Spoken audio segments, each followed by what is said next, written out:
what we think of as the official, more or less official field of musicology is around 100 or so years old, and started off as the study of the stylistic evolution of music over different historical periods.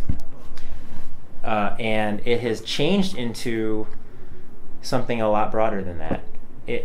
I think it encompasses any kind of rigorous thinking about music and its role in society, its role in its own terms as music, if it's even possible for music to have its own terms, and music is a product of society, so and culture. So musicologists study all aspects of music and its role in the world.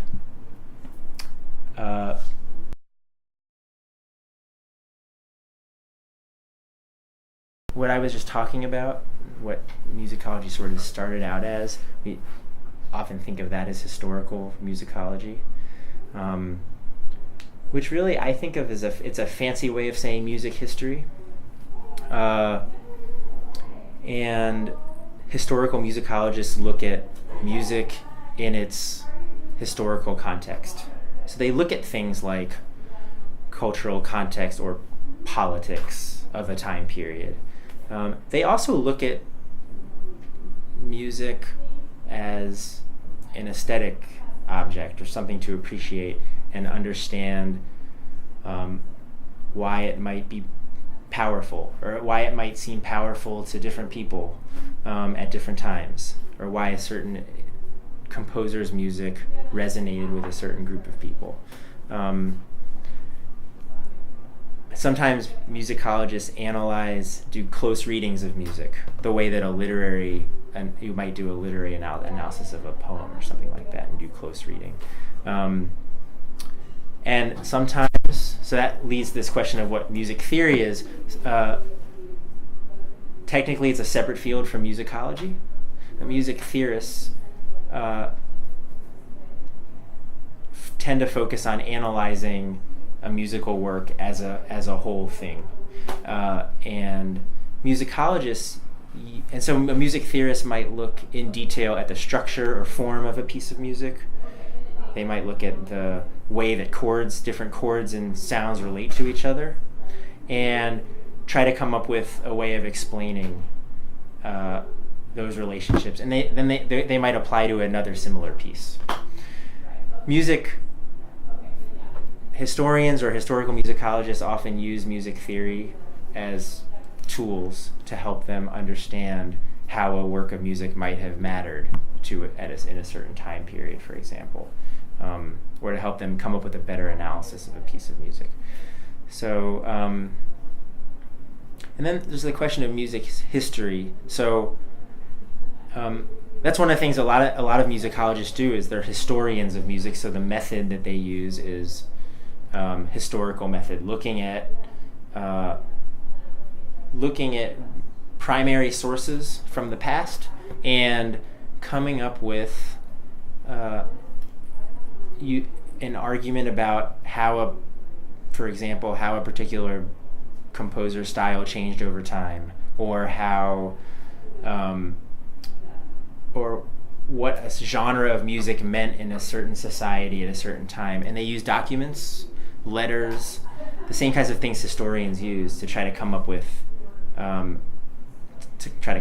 that, an answer, an idea about that. So when people talk about the history of music, it can mean the way that musical style changed over time, where composers tended to do this in the 15th century and then they tended to do more of this in the 16th century, for example. But it also means, I think it means something bigger. I think it means, because I don't think music just exists in a vacuum. I think it's a product of people's creative minds, and people are part of their society. So the history of music is also the history of people, and the history of ideas, and the history of creativity.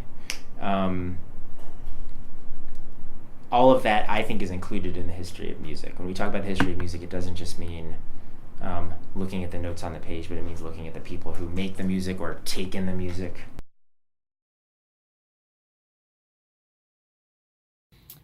As music historians, we tend to start when the documentation starts, which is when music first begins to be written down.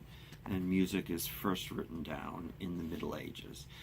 Actually, the first surviving music that's in written form is actually music for the church, because the church clerics, the people who worked in the church, were the most educated people of the time. And then eventually secular music begins to be written down, and as music notation gets more and more sophisticated, which is certainly by the later Middle Ages and by the Renaissance, we have a better idea of what it sounded like, and we could create it pretty accurately. Before that time, music notation is much more difficult to figure out, much more difficult to decipher how it actually sounded. People have always tried to figure out some way to make music. Musical instruments have gotten more sophisticated. Now they're electronic. I mean, they've been electronic for over a century. How music has been written down, that's changed over time. Now, of course, it's all done on computer, but the basic ways, the basic ways that musical notation is done originates in the music in the Middle Ages and has become more refined over time. Although there's something about musical notation. It's very hard to figure out what music sounds like just from the notation. That's why almost all music education, especially for musical instruments, is one-on-one. It's kind of a passed-on tradition. It's kind of an oral tradition where you learn to read the music, but you also learn to interpret musical style. So it's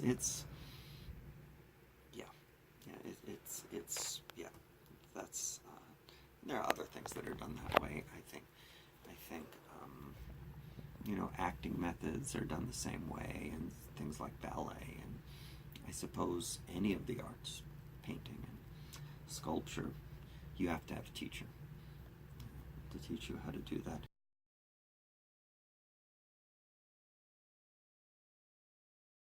Musicology is not interested in how music can be used in the workplace to either make people work more efficiently, or how it can be worked in maybe a commercial situation to make shoppers more relaxed or things like that.